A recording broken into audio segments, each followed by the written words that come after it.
Aktivitas kita sangat didukung kemampuan dan fasilitas. Tapi kegiatan yang mudah kita lakukan belum tentu mudah bagi orang lain. Dan tidak semua fasilitas cocok untuk semua orang. Terutama bagi orang dengan disabilitas. Orang dengan disabilitas bukan cuma sering tidak mendapat fasilitas, mereka juga sering diperlakukan berbeda. Lebih karena kebanyakan dari kita tidak tahu cara berinteraksi.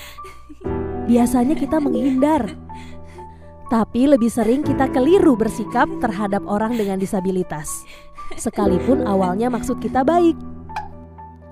Perlakukanlah orang dengan disabilitas seperti kita mau diperlakukan orang lain. Kalau mati lampu, kita tidak bisa melihat apa-apa. Kita bisa kaget begitu ada orang muncul tiba-tiba.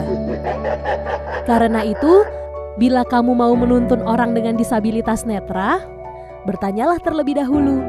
Apa kamu mau dipandu? Bukan langsung memegangnya, apalagi menyeretnya. Kita pun tidak senang kalau ada orang yang main pegang-pegang. Biarkan mereka yang memegang lenganmu, sesudah itu kamu bisa menuntunnya. Setiap hari kita melihat perbedaan. Orang yang kelihatan berbeda memang lebih menarik perhatian. Tapi kita tidak perlu sampai kesal. Apalagi kalau kita juga pernah melakukannya. Kita tidak perlu heran misalnya mendengar orang dengan disabilitas pendengaran ngomong keras-keras. Kita pun suka teriak-teriak kalau lagi nonton konser, atau nyanyi-nyanyi sendiri kalau lagi asyik mendengarkan musik. Kalau kamu mau menyapa orang yang sulit mendengar, kamu bisa menepuk pundaknya. Lalu bicara seperti biasa, tidak terlalu cepat, tidak terlalu lambat. Atau ditambah dengan bahasa isyarat. Karena orang dengan disabilitas pendengaran bisa membaca gerak mulut dan bahasa isyarat jauh lebih baik daripada kita. Seringkali kita juga tidak tahu apakah orang itu berbeda atau tidak. Tapi, apakah perbedaan itu begitu penting dalam menentukan sikap kita? Apalagi sampai bikin kita melihat orang lain dari ujung rambut sampai ujung kaki. Apakah kita sendiri suka dilihat seperti itu? Kepada semua orang kita perlu berlaku sopan.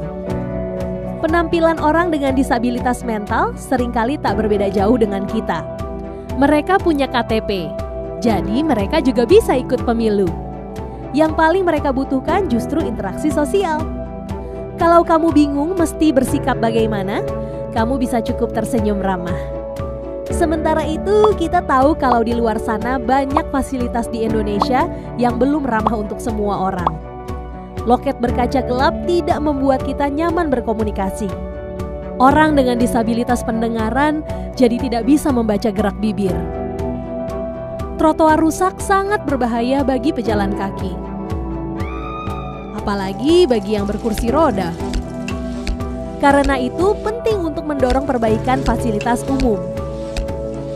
Adanya Undang-Undang Disabilitas Nomor 8 Tahun 2016 yang berlaku sejak April 2016 memastikan agar perbaikan fasilitas umum turut memenuhi kebutuhan orang dengan disabilitas.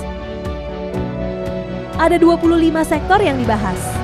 Di antaranya transportasi, kesehatan, tenaga kerja, komunikasi, dan fasilitas bangunan.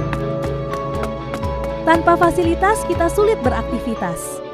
Dan karena setiap orang punya kemampuan yang berbeda-beda, maka semestinya fasilitas umum cocok buat semua orang, termasuk untuk orang dengan disabilitas.